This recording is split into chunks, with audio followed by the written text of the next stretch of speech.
Бесінші беттегі үшінші есеп. Алдымен бағандап шығарамыз. 20-ға 20-ның қосындысы.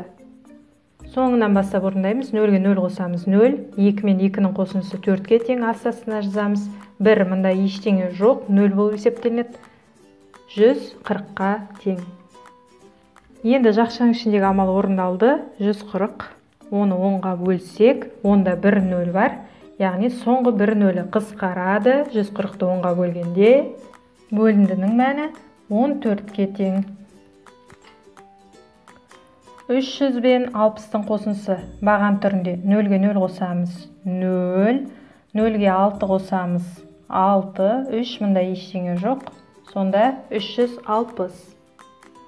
Енді 360-ты 9-ға бөлсек, 36-ны 9-ға бөлгенде 4 болса, 360-ты 9-ға бөлгенде 4 және 0, яғни 40. Төртінші есеп жақшадағы амалды бірінші орындаймыз. Осыдан шыққан мәніне 4-ті көбейтеміз. 30 бен 20-ның айырмасы, айырманың мәні 10-ға тең. 4-ті 10-ға көбейтсек, 1 0-ін тіркейміз, 40-қа тең екен. Келесі, 600 бен 300-дің қосындысы, қосындының мәні 900-ге тең. 900-ді 3-ке бөлсек, 900-дің соңында 2 0 бар. Одан кейін 9-ды 3-ке бөлгенде 3, яғни 300. Бөліндінің мәні 300-ге тең.